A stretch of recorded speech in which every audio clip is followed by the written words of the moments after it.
안녕하세요. 불만찬 기자들입니다. 비가 와도 K리그는 계속됩니다. 아시아 챔피언스리그 일정 문제로 두 경기를 주중에 치른 K리그 1이 이번 주말 28라운드로 찾아옵니다. 이번 라운드는 아시아 챔피언스리그 티켓 전쟁이 있고요. 또 강등 전쟁까지 대단히 중요한 매첩이 예정돼 있는 만큼 관심이 커질 수밖에 없는데요. 볼만찬이 꼼꼼하게 28라운드 프리뷰하도록 하겠습니다. 첫 경기입니다. 13일 오후 6시 울산 월드컵 경기장에서 펼쳐지는 울산과 대구의 경기입니다. 네, 두 팀 갈 길 바쁩니다. 울산은 문자 그대로 전북이 턱 밑까지 쫓아왔습니다. 한 경기 덜 치르긴 했지만 2위 전북과의 승점차가 3점 더 좁혀지면 안 된다는 경각심을 가져야 할 때로 보이고요. 최근 두 경기 연속 비기면서 힘이 살짝 빠진 모습인데요. 대구를 꺾어야 전북과의 격차를 벌리든 할 수 있습니다. 대구는 승점이 급합니다. 3연패 중인데요. 주중 강원전에서 오승훈의 선방 실수에 의해서 0대1로 패하고 말았습니다. 대구가 3연패한 건 지난해 8월 이후 꼭 1년 만이던데 당시에는 어느 정도 승점을 벌어준 터에 5연패를 당해서 7위까지밖에 안 떨어졌지만 지금은 9위까지 내려와 있는 상태거든요. 아, 강등권이에요. 네, 이번 라운드 결과에 따라서 최악의 경우는 강등 플레이오프권까지 처음으로 떨어질 수 있는 그런 위기라고 보여집니다. 이런 분위기에서 울산 원정 부담스러울 수 있을 것 같습니다. 우선 주중에 휴식한 울산과 달리 춘천 원정에 다녀왔습니다. 사흘 간격이기 때문에 사실상 회복 훈련 정도만 하고 경기에 나서야 하고요. 대구는 역사적으로 울산 원정에서 이겨보지 못했습니다. 여기에 세징야가 허벅지 부상, 핵심 센터백 홍정훈이 발목 부상을 당해서 출전이 불투명하고요. 강원전에서 경고를 추가한 이진용, 황재원, 케이타가 누적 경고로 나란히 뛰지 못합니다. 네, 호재가 있다면 가마 감독이 두 경기 퇴장 징계를 끝내고 벤치로 돌아온다는 것, 그리고 홍철이 햄스트링 부상을 털고 스쿼드에 복귀한 것 정도라고 할 수 있습니다. 흐름상, 스타일상 울산이 몰아붙이는 양상이 예상되는데요. 울산으로선 경기를 안정적으로 끌고 갈 수 있는 한 방을 원할 것 같습니다.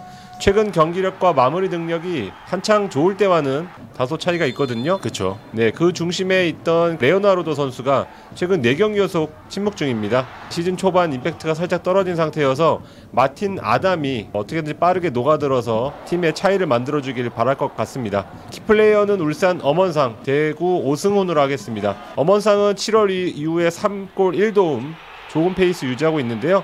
한 가지 특징은 최근 7경기 보면 선발 출전한 경기에서 모두 득점했고요. 교체 출전한 4경기에서 무득점입니다. 아, 재밌네요. 네, 홍명보 감독에게 난 선발이 어울리는 남자라는 걸 무력 시위한다고도 볼 수 있을 것 같고, 오승훈은 지금 대구 3백이 흔들리는 상황인데 본인까지 흔들려서는 안 된다는 막중한 책임감을 가져야 할 것으로 보입니다. 예측해보겠습니다. 울산 승리하겠습니다. 체력, 경기력, 홈 상성, 대구의 상황 많은 요소가 울산 승을 가리키고 있습니다. 저도요. 이견이 없을 것 같습니다. 네. 두 번째 경기는 같은 날 오후 7시 30분 인천 축구 전용구장에서 열리는 인천과 전북의 경기입니다. 인천은 지난 대구 원정에서 경기 종료 직전이었죠. 김도혁의 극적인 결승골로 3대2 승리를 거뒀습니다. 지난 두 경기에서 승리하지 못하면서 이 아챈권과 멀어지고 동시에 7위권의 추격을 허용했었는데 한숨을 돌릴 수 있는 그런 승리였습니다.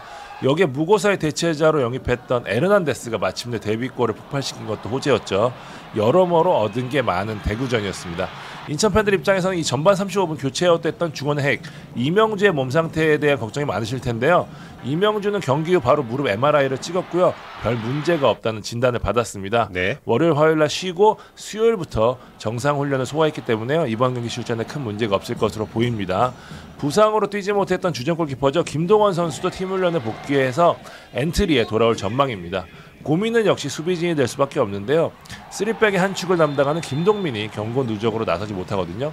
오반성마저 사실상 시즌 아웃을 당한 터라 타격이 클 수밖에 없는데 델브르찌, 강민수는 그대로 나서고 나머지 한 자리를 두고 김광석과 김준엽 카드를 두고 마지막까지 고심을 할 것 같습니다. 여기 한 가지 더 있죠. 아길라르 선수도 경고 누적으로 뛰지 못합니다. 전북은 손해피를 잡고 3경기 만에 승리를 챙겼습니다. 사실 주말 울산과의 현대가 더비 대혈전을 치르고 가는 주중 경기였잖아요. 여기에 또 기존에 부상으로 빠졌던 홍정호, 백승호의 바로우가 모친상으로 떠났고 송범근까지 다치면서 핵심 자원 4명이 빠진 채 치른 경기였지만 수원 FC전은 올 시즌 들어서 전북이 치는 경기 중에 볼이 도는 것만으로 놓고 본다면 올 시즌 가장 잘한 경기가 아닌가 싶을 정도로 좋았습니다. 특히 전반전 잘했습니다. 맞습니다. 네. 울산전에 이어 이날도 좋은 모습 보이면서 경기력이 확실히 올라오는 모습이거든요. 중앙에서 좋은 모습 보이고 있는 이유, 맹성훈, 김보경의 존재감이 큽니다. 볼이 잘 돌았다는 것은 그만큼 의도대로 경기를 했기 때문에 빗속 수중전을 치르긴 했지만 체력적으로 좀 아낄 수 있는 여지는 있었다라고 해석이 가능할 것 같고요. 전북 같은 경우에 다음 주 주중 대구와의 아시아 챔피언스리그 16강 굉장히 전북 입장에서 중요한 경기잖아요. 그렇기 때문에 홍정호, 백승호, 바로우는 무리하게 기용하지 않을 생각입니다. 때문에 인천전 수원FC와 비슷한 라인업으로 치를 공산이 큰데요.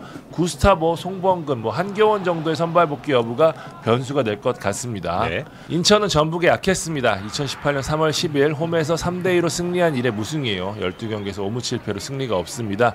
올 시즌에도 1무 1패로 열세인데 하지만 지난달 9일이었죠. 전북 홈에서 열린 맞대결에서는 무서운 뒷심을 발휘하면서 2대2로 비겼던 기분 좋은 기억이 있습니다. 특히 인천홈에서는 3무 1패로 나름 팽팽했거든요. 양팀 모두 흐름이 좋다는 측면에서 치열한 경기가 될 가능성이 높은 가운데 인천에서는 김보섭을 키플레이어로 꼽고 싶습니다. 전북이 수원FC전에서 보듯이 이 박진섭, 윤영선의 높이는 굉장한 강점이거든요. 때문에 뒤를 노릴 수밖에 없어요. 최근 물오른 속도를 보이고 있는 김보섭이 중요한 이유고요. 전북은 구스타보로 하겠습니다. 최근 부진한 경기력을 보이고 있긴 한데 어쨌든 지난 경기에서 한 템포 쉬었거든요. 구스타보가 인천전에서 팀 내 최다의 4개의 공격 포인트를 기록하고 있는 만큼 인천전을 통해 분위기 반전을 노릴 것 같습니다. 이번 경기 스카이스포츠에서 생중계됩니다. 예측해보겠습니다. 무승부하겠습니다.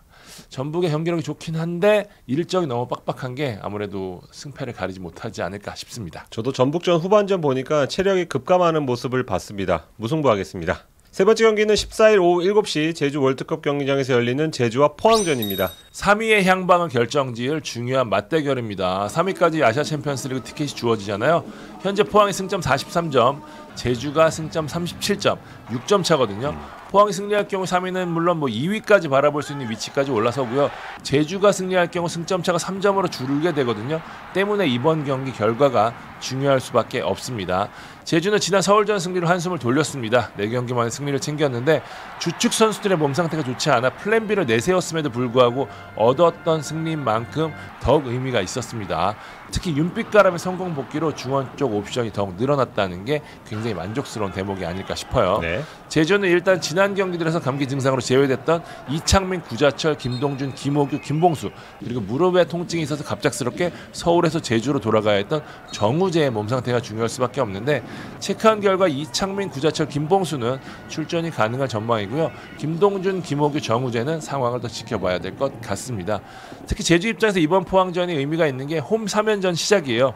제주가 휴식기 이후에 이제 원정으로 이어지는 비행기를 타고 이동해야 되는 제주 입장에서는 거의 지옥에 가까운 스케줄이잖아요.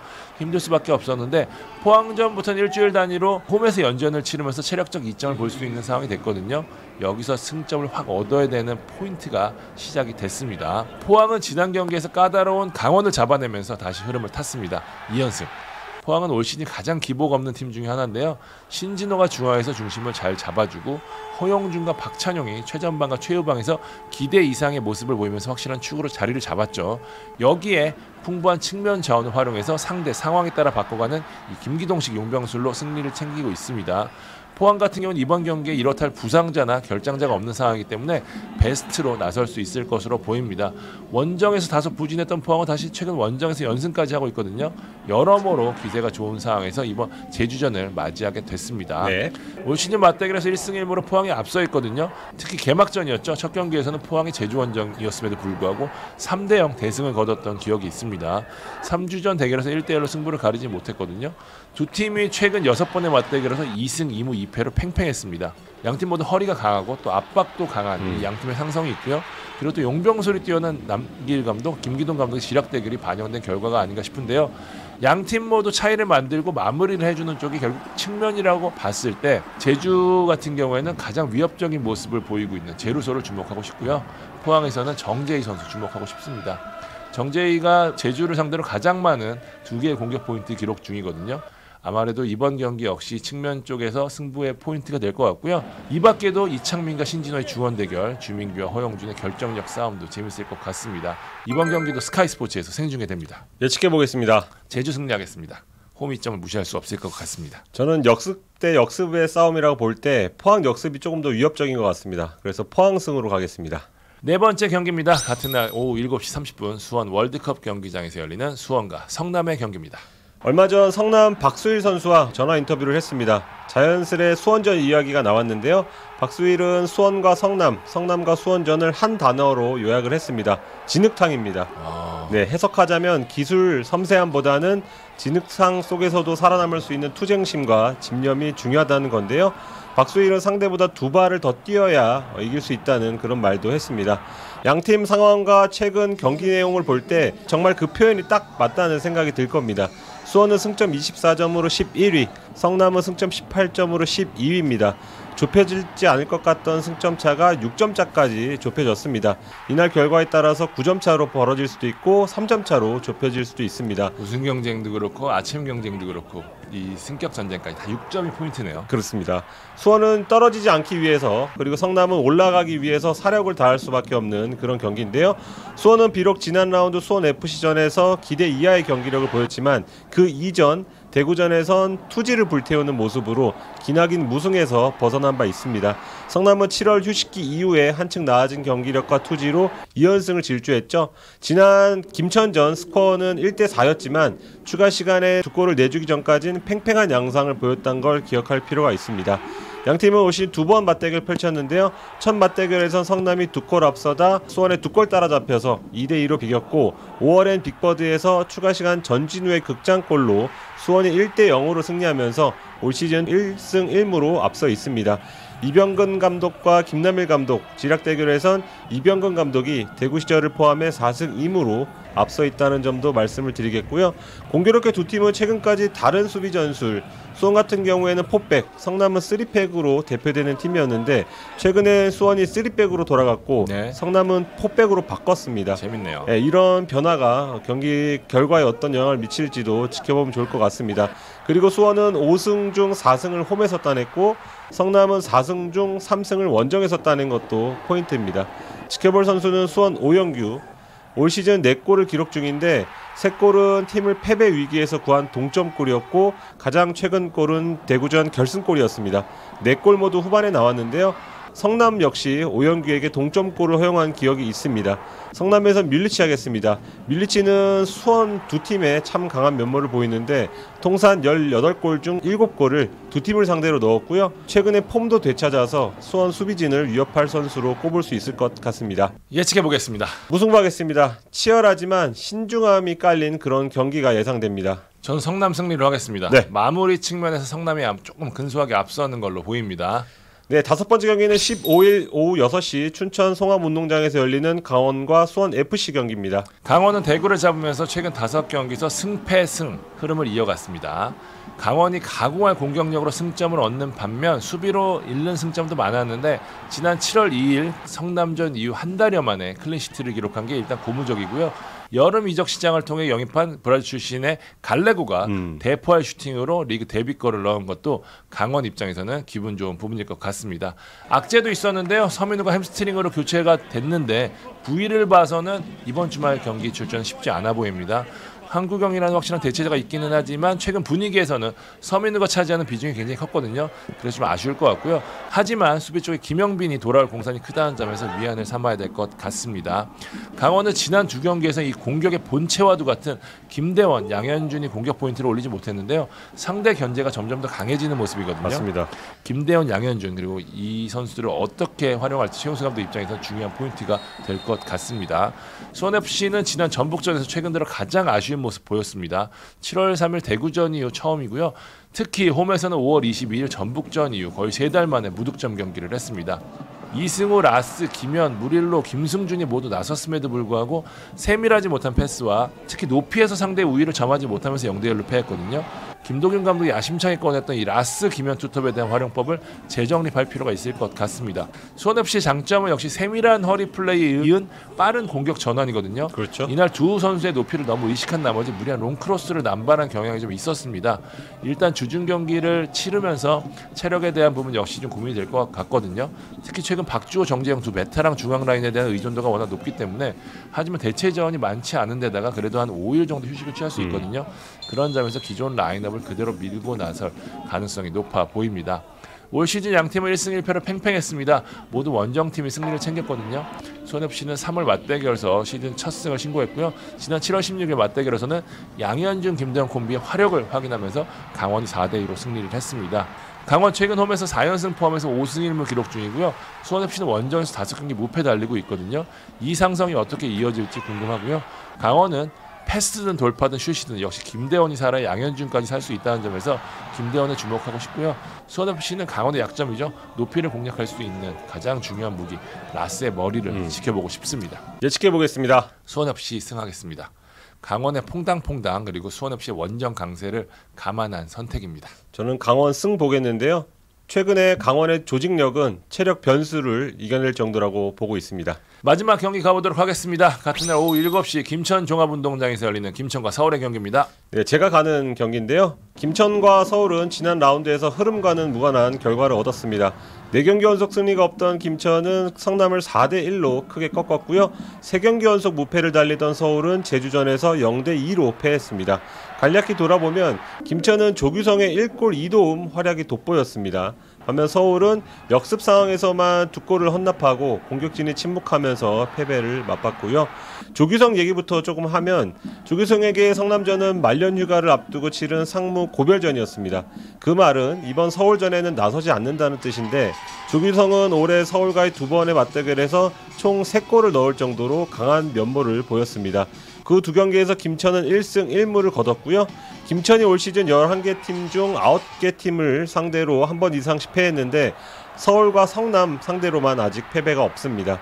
팀 득점의 약 55%를 관여한 조규성이 빠졌다는 건 서울 수비진 입장에서도 호재가 될 수 있는데 또 다른 공격수 김지현, 김경민은 올해 2골씩 그치고 있다는 점에서도 그렇습니다. 그런데 서울도 마냥 좋아할 수만은 없습니다. 대체 불가 선수인 오스마르가 장기 부상으로 빠진 상황에서 이한번마저 다쳤습니다. 제주전에서 상대의 태클에 의해서 발목을 다쳤는데요. 말이 나온 김에 올 시즌 서울의 부상 리스트를 좀 뽑아봤는데요. 뒤에 보는 바와 같이 3월부터 매달 주요 선수들의 크고 작은 부상이 있었습니다. 이날 경기는 양팀 감독이 조규성과 부상 공백을 어떻게 메우느냐가 중요하다고 할 수 있습니다. 그래서 키플레이어는 공격수 김지현과 수비수 이상민으로 하겠습니다. 두 선수가 든든한 존재감을 발휘해야 할 것으로 기대를 모으고요. 추가적으로 김천은 9월 7일에 14명이 무더기로 전역을 합니다. 그래서 말씀드린 대로 조규성 등이 말년휴가를 떠났는데요. 14명이 모두 빠지는 건 아니고 이날은 명준재, 박상혁 등 말년병장 몇 명 정도는 나설 수 있다고 합니다. 서울은 김천전 앞두고 큰 변화를 줬습니다. 기성용이 달고 있던 주장 완장을 나상호에게 넘겼고요.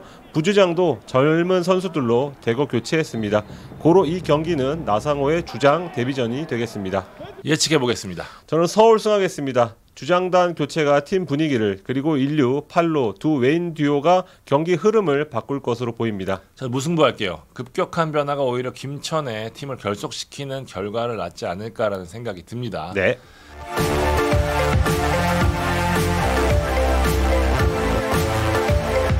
자, 28라운드 프리뷰 해봤습니다. 모쪼록 호우 속에 더 이상 피해가 없기를 기원하면서 이번 방송 마무리하도록 하겠습니다. 네, 지금까지 볼만치 않은 기자들이었습니다. 감사합니다.